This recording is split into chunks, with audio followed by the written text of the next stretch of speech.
Jadi waktu kemarin kita terbangin, suamiku terbangin, itu nih, ini si drone-nya ini tuh nyungsep begini guys, di seberang sungai. Jadi waktu terakhir di video itu kan ada sungai.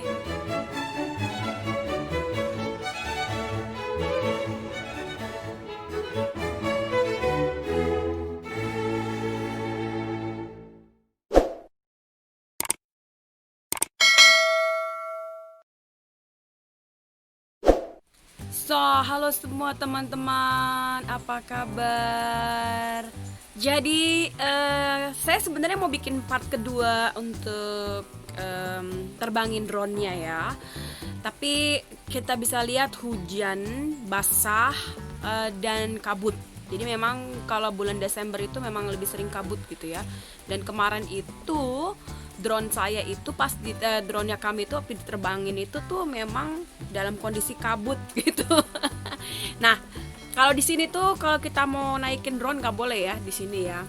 Terus satu lagi drone yang kita beli itu drone bukan drone yang um, memerlukan izin license. Jadi ada beberapa drone yang harus menggunakan izin license untuk dikendarai.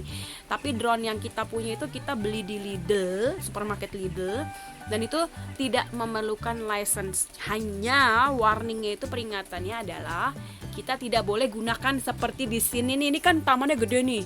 Pohonnya banyak.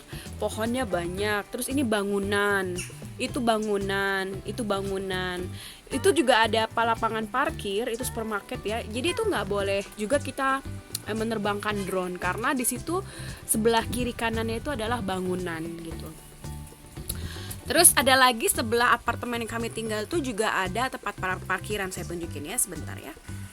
Nah, seperti itu ya teman-teman. Jadi itu tuh juga supermarket, itu juga kita nggak boleh gunakan di situ untuk drone walaupun parkirannya besar. Kenapa?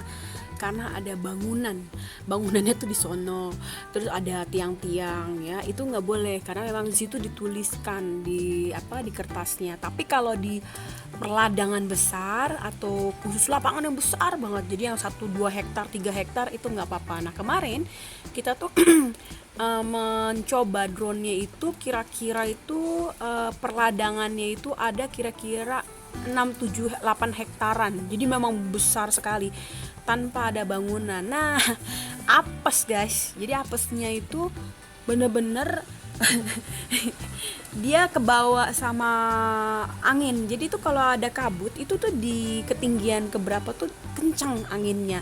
Jadi tuh remote-nya kalah gitu. Karena memang murah sih ya. Itu kan drone-nya hanya 40 euro. Jadi seperti untuk mainan anak-anak umur 15 tahun, 14 tahun gitu ya.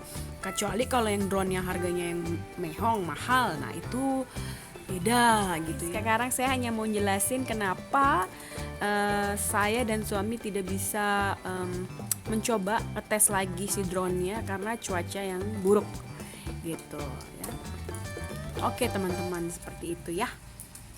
Ya, jadi waktu kemarin kita terbangin, suamiku terbangin, itu nih, ini si drone-nya ini tuh nyungsep begini guys, di seberang sungai. Jadi waktu terakhir di video itu kan ada sungai tuh. So guys, kita kehilangan drone-nya guys.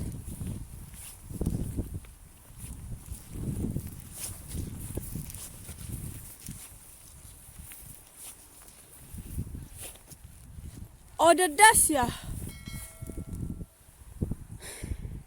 Dia nggak bisa terbang gitu karena kebawa angin. Nah, yang keselnya itu dia itu kita jalan tuh kira-kira ada 2 kilometer untuk cari-cari si drone-nya. Enggak, lebih dari 2 meter, sorry, 4 kilometer kali nyari sepanjang perladangan itu kita cari bertiga nggak nemu-nemu. Dan akhirnya saya punya feeling kok kayaknya ada di seberang sungai itu, kok posisinya itu kayaknya kok dia kalau nyala itu, kata suamiku kan ada lampunya gitu kan, kedip kedip kedip kedip. Nah suamiku bilang oh iya itu benar itu biar, tapi posisinya lagi di bawah eh, perut gitu. Jadi si ininya itu nggak bisa naik karena jatuhnya wing gitu ya. Dan akhirnya kita harus mengendarai mobil karena kan itu sungai, dan kemarin itu lagi minus gitu. Jadi saya nggak tahu minus berapa, pokoknya minus, dingin sekali, dan baju kita udah basah karena kehujanan. Terus sepatu kita juga udah basah banget di dalamnya. Jadi kita harus cari jalan untuk nyari di mana ada jembatan, dan ternyata memang di situ nggak ada jembatan. Kita harus melampaui perjalanan kira-kira berapa kilometer ya, ada kali 12 kilometer hanya untuk nyebrang doang. Jadi posisi saya nemu kemarin tuh tinggal nyebrang doang, cuma nggak ada jembatan. Jadi kita harus mengendarai berkelok-kelok, dan kebetulan daerah sebelah dari perladangan itu memang lagi ada renovasi untuk rel kereta api besar-besaran, dan akhirnya kita muternya tuh jauh banget, dan harus ke perladangan orang lain dulu, karena itu perladangannya tuh gede banget, berapa hektar itu, gila banget itu. Dan memang kita juga ngomong sama beberapa orang di situ, kita mau minta parkir mobil karena memang kita mau ngambil drone-nya, jadi suami saya yang ambil.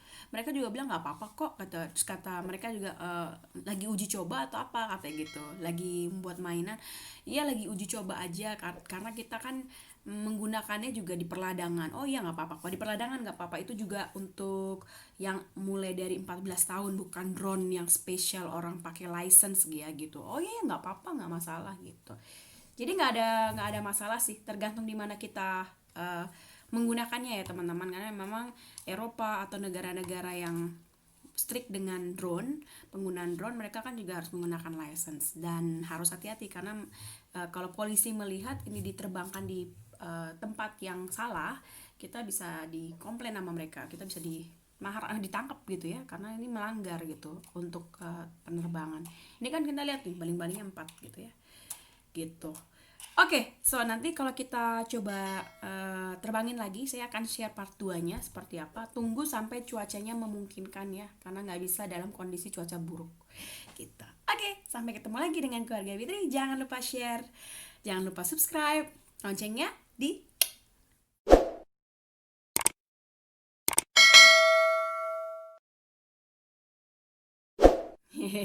dan komentar yang positif, no bully. Jangan lupa bersyukur teman-teman. Stay safe and stay healthy. Bye bye.